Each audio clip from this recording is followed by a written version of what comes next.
Okay, so let's do some problems. Greatest integer of x plus greatest integer of minus x is equal to x square minus 3x minus 1. Okay, so solution. अब this expression greatest integer of x plus greatest integer of minus x, ये क्या है? अभी हमने पढ़ा कि -1 होगा या फिर 0 होगा, है ना? तो greatest integer of x plus greatest integer of minus x, either -1 or 0, है ना?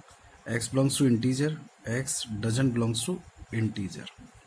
ओके, तो अब उसी हिसाब से कि जैसे लेट केस 1 लो कि late x belongs to integer है, let x belongs to integer, then this is greatest integer of x plus greatest integer of minus x is equal to x square minus 3x minus 1. तो ये इस case में क्या होगा? ये 0 होगा. तो x square minus 3x और -1. अब यहाँ से जो x आ रहा है ना, यहाँ से जो x आ रहा है वो एक्चुअली इंटीजर आ ही नहीं रहा है.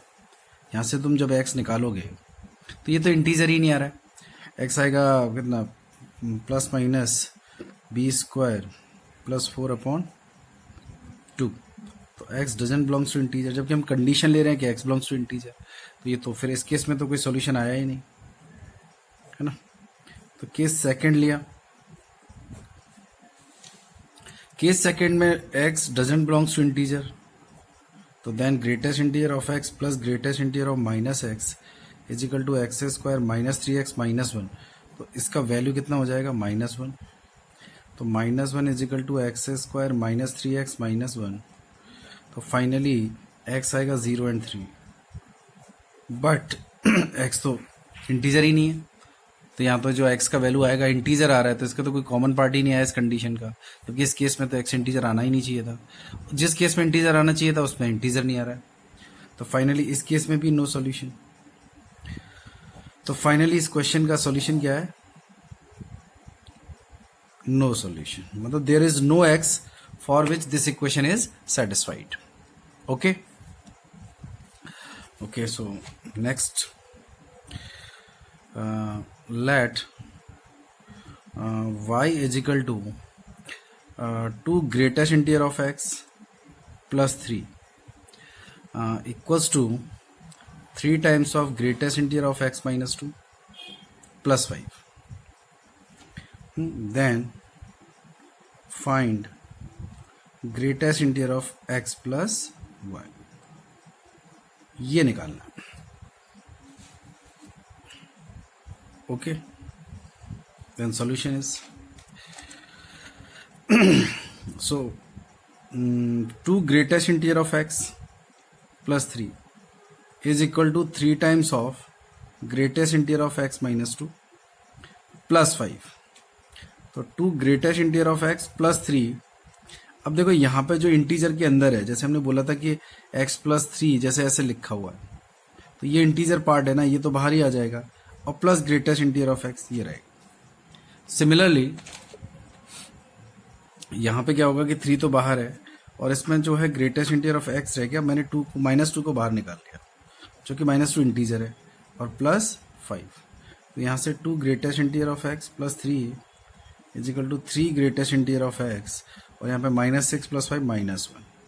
तो यहाँ से जो ग्रेटेस्ट इंटीजर ऑफ एक्स है वो आ जाएगा 4. अब ग्रेटेस्ट इंटीजर ऑफ एक्स 4 आ गया, तो यहाँ से जो x का वैल्यू है वो तो चलो 4 से 5 ही होगा, है ना? अब इस रिलेशन से या फिर इस रिलेशन से एक ही बात है, तो वो तो तीनों इक्वल है. तो y किसके इक्वल है? 2 greatest integer of x plus 3 के इक्वल है. तो y कितना आ गया यहाँ से? ये 4 है, तो 11 आ गया.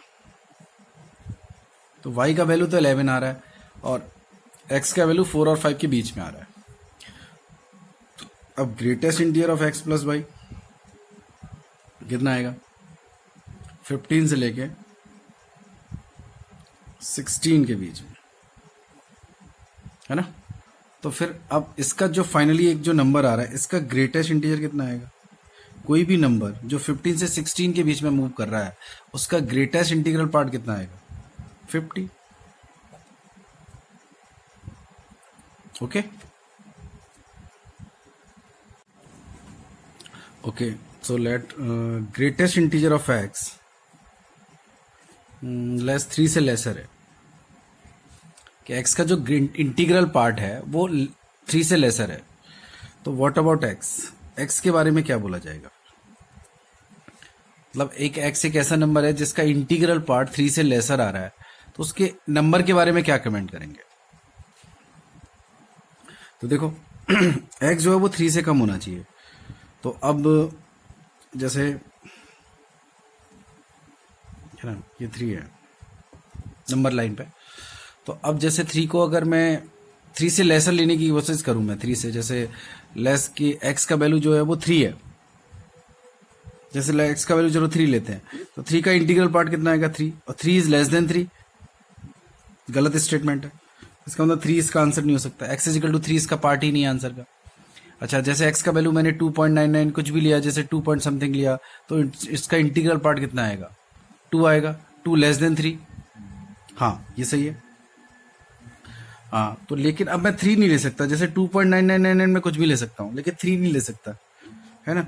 अब 3 से लेसर कुछ भी ले सकता हूँ, तो है ना. तो 3 से लेसर में कुछ भी ले सकता हूँ. तो इसको जनरलाइज कर दो.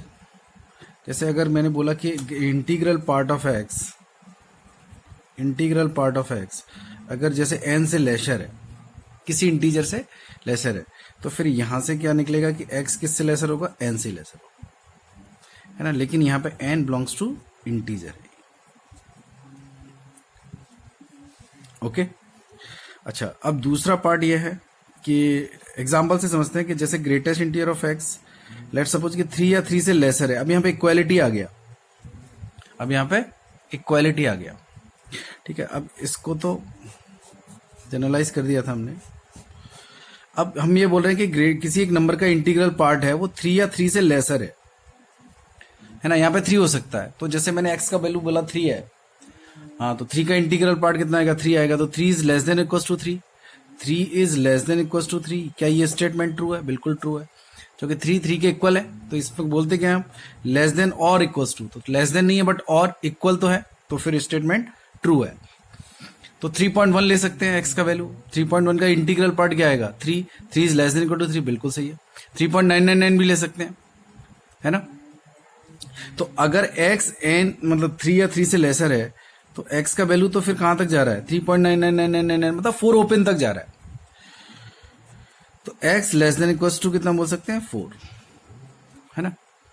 बट हाँ, 4 पे इक्वालिटी नहीं ले सकते. 4 पे अगर मैंने इक्वालिटी ले लिया तो फिर तो 4 का इंटीग्रल तो कितना हो जाएगा? 4. तो 4 is less than equal to 3, है ना. 4 ले लिया तो ये आ जाएगा. तो ये तो गलत स्टेटमेंट है. तो इसका मतलब हम ओपन तक जाएंगे. तो इसको जनरलाइज कर दो कि ग्रेटेस्ट इंटीजर ऑफ x अगर n या n से लेसर है, तो फिर यहां से हम कमेंट करेंगे कि जो x का वैल्यू है वो लेस देन n+1. ये देखो, ये यहां तक जाएगा फिर. तो इसको जनरलाइज किया, है ना. तो एक ये स्टेटमेंट हुआ, एक स्टेटमेंट ये हुआ, है ना. यहां पे भी ऑब्वियस है कि n बिलोंग्स टू इंटीजर है. n इंटीजर है. ओके. अब लेट सपोज कि ग्रेटेस्ट इंटीजर ऑफ x 3 से ग्रेटर है. ग्रेटेस्ट इंटीजर ऑफ x 3 से ग्रेटर है, तो फिर क्या करेंगे? मतलब एक नंबर x ऐसा नंबर है जिसका जो इंटीग्रल पार्ट है वो 3 से ग्रेटर आ रहा है. तो अब x के बारे में क्या कमेंट करेंगे? तो देखो, x का वैल्यू जैसे मैंने 3 लिया, तो 3 नहीं ले सकते, क्योंकि 3 का इंटीग्रल पार्ट तो 3 आएगा. 3 ग्रेटर देन 3, तो ये तो गलत है. अच्छा, 3.111 मतलब 3.1, 3.2, 3.9999, तो उसका इंटीग्रल पार्ट तो 3 ही आएगा, और 3 से ग्रेटर है नहीं, तो 3.9999 भी नहीं ले सकता मैं, है ना. 4 से क्लोज से स्टार्ट कर सकते हैं. 4 से स्टार्ट कर सकते हैं, क्योंकि 4 का इंटीग्रल पार्ट 4 आएगा, और 4 इज ग्रेटर देन 3, है ना. तो अगर ग्रेटेस्ट इंटीजर ऑफ अगर 3 से ग्रेटर है, तो x का जो स्टार्टिंग होगा वो कहां से होगा? 4 से होगा. 4 से हम ज्यादा जा सकते हैं. ये x के बारे में बोला है. तो इसका मतलब x कितना होगा? Greater than equal to 4. तो जनरलाइज करें कि ग्रेटेस्ट इंटीजर ऑफ x अगर किसी नंबर n से ग्रेटर है, तो जो x है वो कितना आएगा? Greater than equal to n+1. Okay.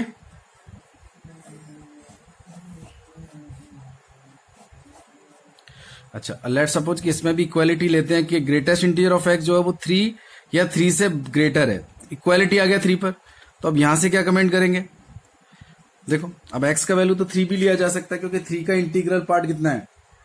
3 है, तो 3 इज ग्रेटर देन और इक्वल टू 3, तो ये ट्रू है। तो यहां से फिर से वही आएगा x greater than equal to 3। तो इसको जनरलाइज करते हैं, greatest integer of x is greater than equal to n है, तो यहां से कमेंट करेंगे कि x greater than equal to n, ये भी आएगा, है ना। तो इसको जनरलाइज कर सकते हैं, तो n belongs to integer, n belongs to integer. तो ये सारी पॉसिबिलिटी जो हमने देखी है वो हम एग्जाम्पल के थ्रू समझ सकते हैं, है ना। ये